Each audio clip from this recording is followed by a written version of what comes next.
donate. I had Dr. Bilal Phillips recently here on the broadcast with me. And I cited that incident when Umar radiallahu anhu was in Sham, and he wanted to take a decision whether to go to Amwas or not. And he consulted with the Muhajirin, basically asking for a reference from the Sunnah or what a Muslim should do. And then he consulted with the Ansar, and both groups basically said, we have nothing to offer you. And in the morning, Omar reached his own conclusion and saying, okay, I'm heading to back to Medina. And one of the people said, are you fleeing from Qadarullah? And he made that beautiful statement, from Qadarullah to Qadarillah. But really, I'm citing all of this just to decide to go into Amwas or not. Umar is looking for a body of jurists to make a decision. And these days we have this unprecedented, COVID-19, and we have fatwas right and left and right. One of the most amazing things that I'm hearing now, that people are saying we shouldn't be fasting because there is danger on our health, because according to the doctors, the COVID-19 requires nutrition and how can you address the broader issue, the free lands to just give fatwa that you can lead salah in the masjid and people can follow you at home? And I mean, what is your take on the? First of all, La hawla wa la quwwata illa billah. No. I think that this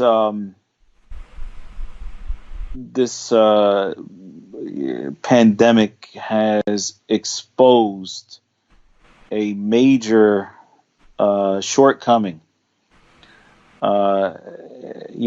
in our midst, and I think we're going to have to make some corrective measures, or start beginning to take corrective measures. It to me, it's not so much the freelance fatwa. It's the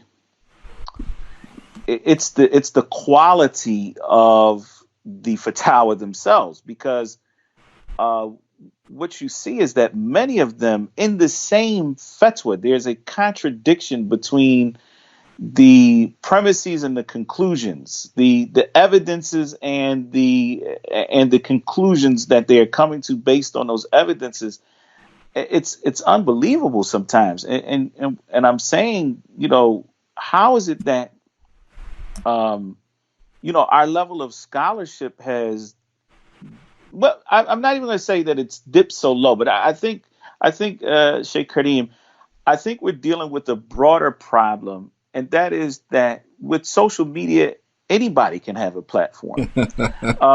And so what happens is, this person who came out of the woodwork, nobody knows them before, or certain people who are known for certain things.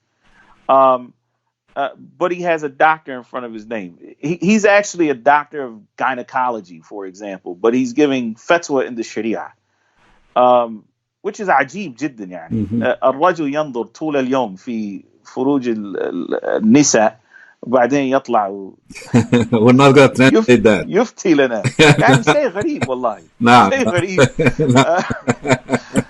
Anyway, I'm not translating that. Okay. Whoever didn't understand it, but I think that it's I think that we're going to have to as an ummah, we're going to have to take account of ourselves and recognize that not just because somebody's popular, it does not give them the right to, speak about the deen of Allah subhanahu wa ta'ala, especially for mustajiddat, yani things that are new occurrences that need some real strong fiqh. No. And like you said, it would be better that it doesn't come from individuals, which is why, alhamdulillah, yani the fiqh councils that have been formed, within the last 50 years or so, these are very important for the ummah.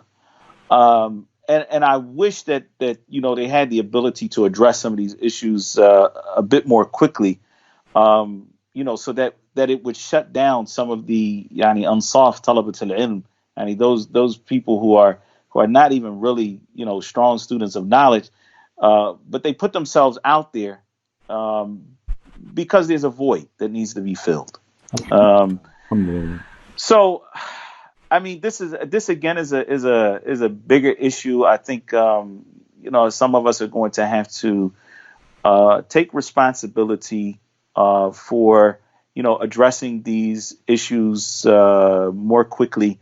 But again, what I like about the fiqh bodies, and I'm just going to say this quickly, inshallah, and then we can get back to the question, is that alhamdulillah, these scholars are not too proud to take from the people who are professionals in their field. So if it's a medical issue, they're going to sit down with doctors are going to be a part of that committee, as they're building their fatwa. If it's something that deals with new issues related to buying and selling, they will definitely have business people there. They have real estate people there when it comes to things dealing with contracts. So these fiqh bodies tend to bring together the best scholars in their field.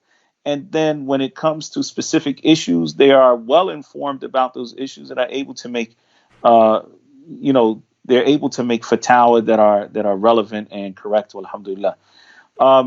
So I actually made myself forget your original question because I went off on a tangent. So what was the question? Well, the question here is what is your take on people who say you should not fast Ramadan this year? Right. So alhamdulillah, there are many Muslim physicians actually who have come together to tackle this issue, and I'm not aware of any evidence from a medical perspective that shows that there's any substantial harm. They actually base it on the fear of. Yeah, but what I'm saying is even the Muslim physicians that have talked about this subject, they say that that fasting does not do anything to make one more likely to contract the COVID-19.